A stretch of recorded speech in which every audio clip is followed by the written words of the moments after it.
Hello gang, SharpShot21 here. We are back with another motorcycle maintenance or motorcycle mods video. I might put it in both playlists, not sure. But we are working on Ghost again and putting in a USB adapter up here instead of the 12-volt outlet. Whenever on a RAM mount on this eventually, I've got an adapter coming that fits in the little hex that's under there. So I want some 12 volt, or some USB power. So that's what we're doing today. Come along for the ride.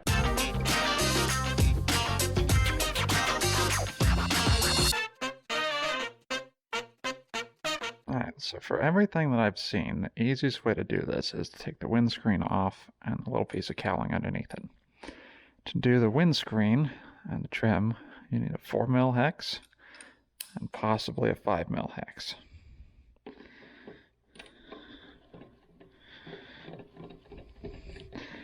Keep in mind, the windscreen bolts do have little plastic washers on them, so you want to keep track of those.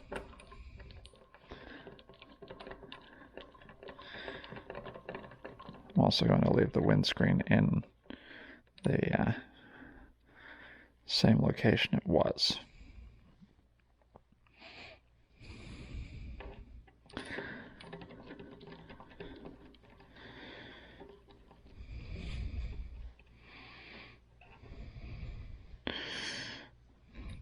See, there's a little plastic washer there, just so you're not marring up the windscreen. And this should just pull off. There's some little rubber bumpers underneath, so we don't damage this.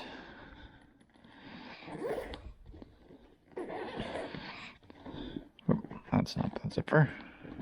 Well, it's a zipper, it's not the zipper. We're just gonna stick it in there. Now, to take this off, there are two sets of bolts. Let's see, one here, one below. And then we're going to take these two out, and then these 4 plastic rivets. Now, I think I can get this in here without damage.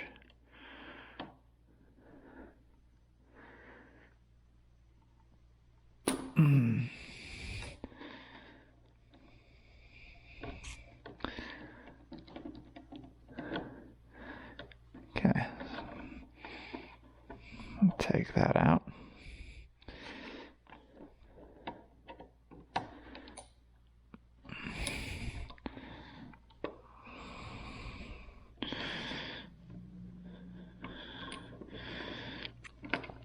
Now the windscreen height on this bike is adjustable. I'll show you in a second if you're not familiar with it.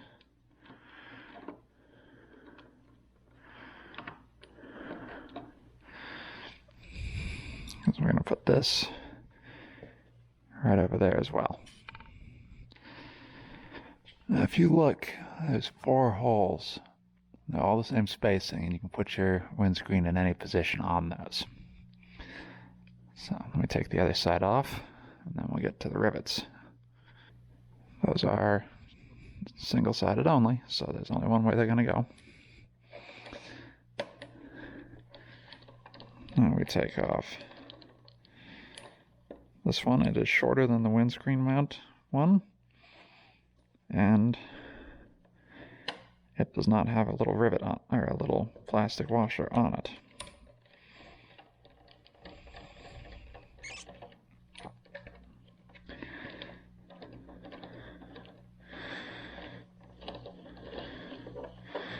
Okay.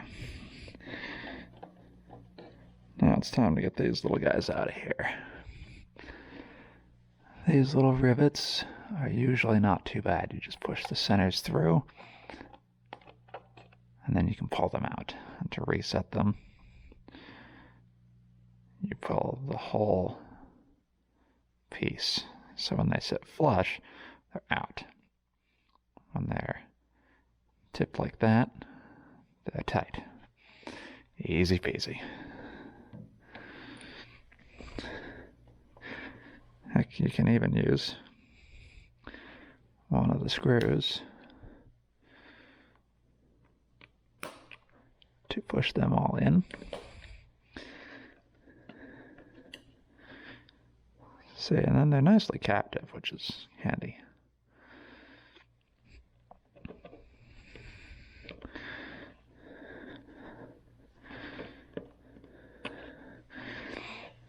Now this should, just lift off. Just 2 little clips here and here, which go into slots there and there. I'll do a little cleanup when I'm done. And now, up in here is the bracket for the plug. Now, some people take this whole front cowl off. I really don't feel like doing that because you got to take the whole side panel off. It's not necessary. You can actually pull this panel up, pop it forward a little bit, and get enough flex to get in there. And you can come up from the bottom as well to get to that screw. So that's what we're going to do. Let me get a screwdriver. Phillips head.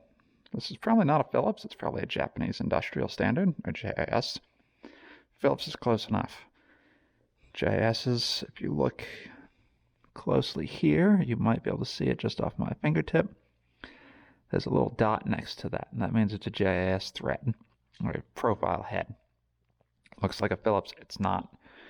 You can sometimes get away with a Phillips.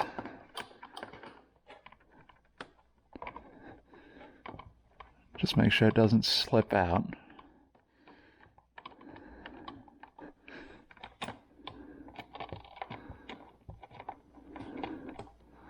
Okay, so we got that. There's the bracket. There's the plug. Don't throw these out, because you may need to replace it.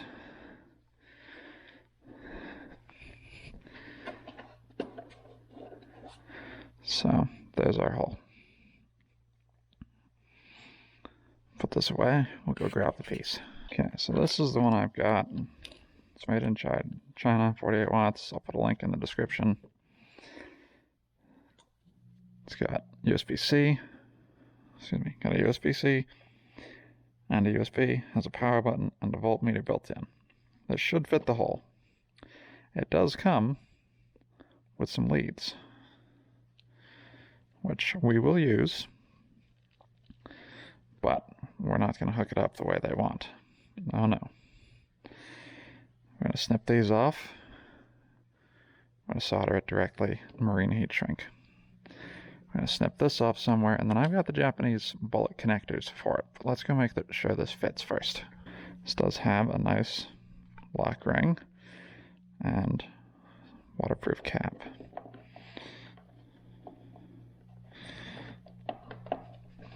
Okay. It's a little tight in the hole, but we'll be able to work it in, which is all that I wanted. These are hard to get in the right size, and I didn't feel like spending the $40 or $50 for the Kawasaki one, which is a 12-volt socket. I want USB.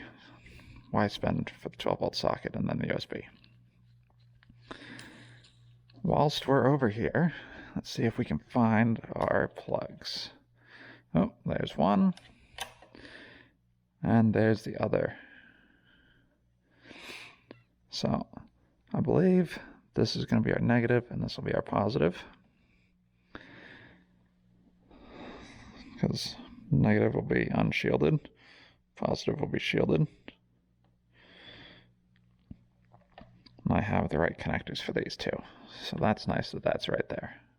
Got the soldering iron and some solder. Also got some wire clippers and some auto strippers. I don't think we need to go 2 nuts with these, probably just under 10 inches.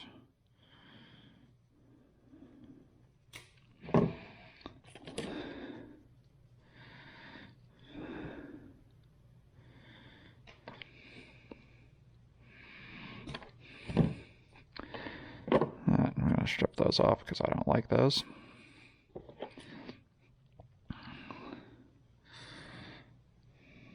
We're gonna, excuse me, strip off just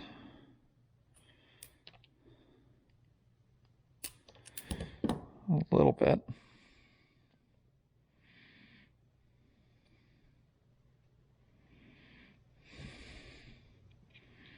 I may need to go more.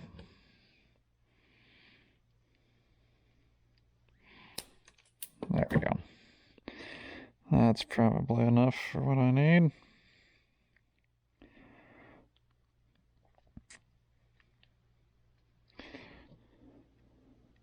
Yep.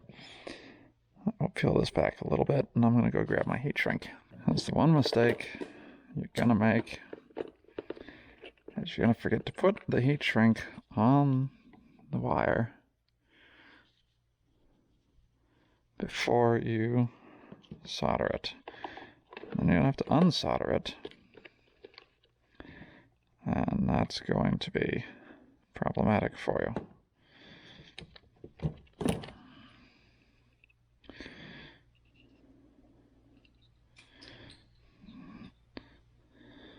Cut yourself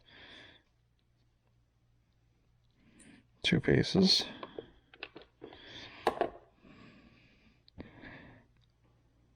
Work it through.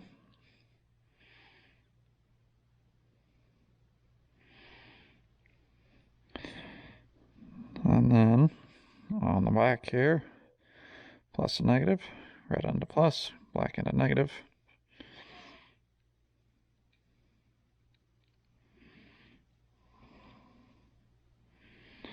I like to loop it through the hole. Let me get this soldered up, and then I'll run you through the heat shrinking. Alright, so that's all soldered up. Not my best job, but should be plenty sufficient for this. Little heat gun.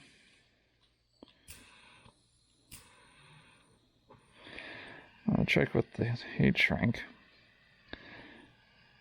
is you just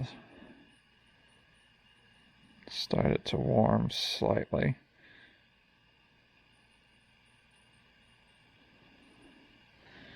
And you rotate it around. This is also polyester filled heat shrink, so it has sealant in it for waterproofing that connection.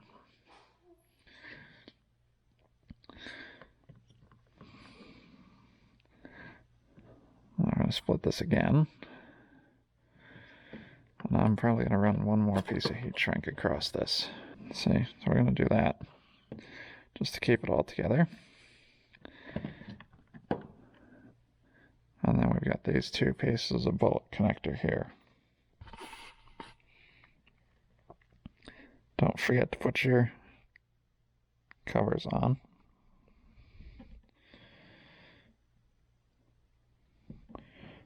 On the black one,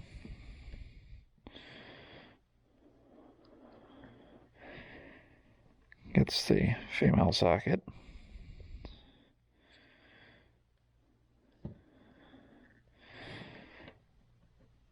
And the red one gets the male socket.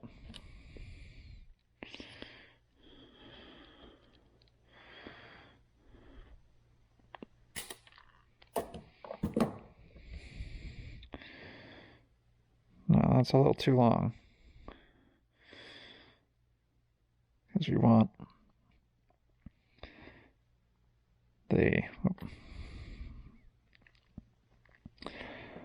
so the back set of wings is for the insulation, and the front set of wings is for the electrical connection.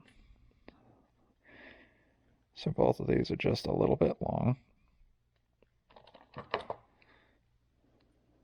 So we're going to trim off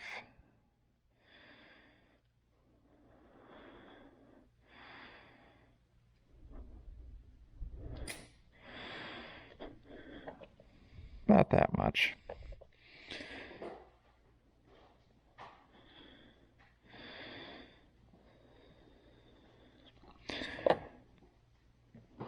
I gotta go grab the crimpers. I've got these, which should be the correct one for these.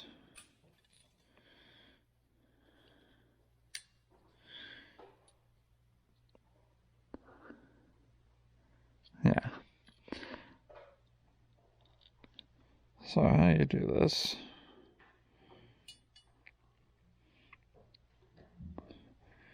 Should get it set in there just slightly.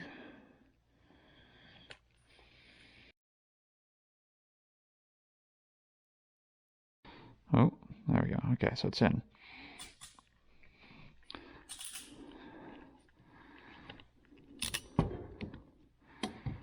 And that is what the crimp should look like.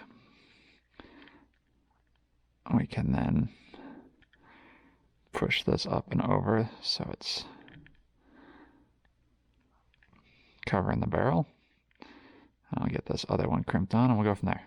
Get the couple of connector covers over it. I'm going to heat shrink this main tube down, grab some dielectric, and we'll get this installed. Got it just temporarily connected up, and we do see that we've got 13.1 volts. And you can turn the whole thing off with the button right here. So, we are where we're supposed to be. Pull that apart. Pull those out.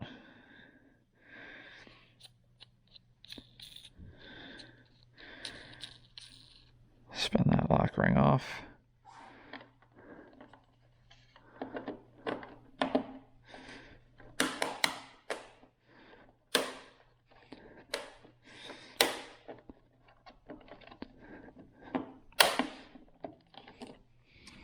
Work this in. We'll come back in a minute. In. Cap is where I want it to be. Now we feed this over our wiring here.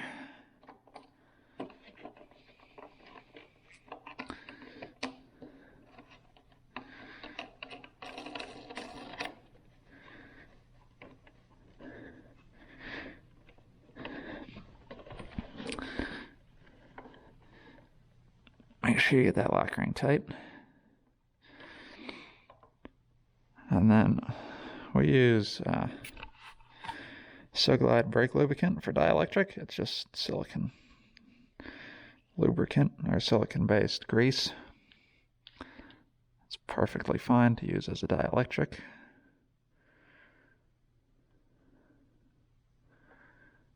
And we're just going to fill both of these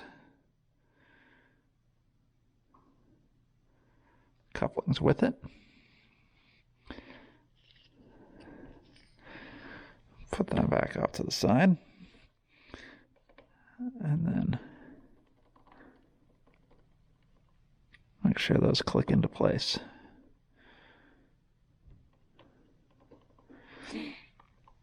Alright, we'll grab a paper towel, clean up the extra grease, get everything back together, and I will meet you back here when she's all reassembled. Alright, we have got all the front end back together. So this one has a little bit different behavior than the one I thought it was, but that's okay. So we flip power on, gauges come alive, power distribution comes alive. You can turn it off if you don't want it, or you can just leave it on. It isn't going to do anything. It will let you know what your battery charge state is, which is kind of nice. And that is the default function for this one. I thought the default was going to be off until you turn it on, like the one I have in the Mini Cooper. That's not the case. Hope you found this helpful. Hope you found it useful. If you got questions or comments, drop them down below. And let me know. Thanks for tuning in. We'll see you next time. Sharps out. New videos are going up every Tuesday and Thursday at 6 a.m. Please hit the like and subscribe button. Don't forget the bell as well. That way you get notified when I put all the videos up. Thanks for tuning in. Sharps out.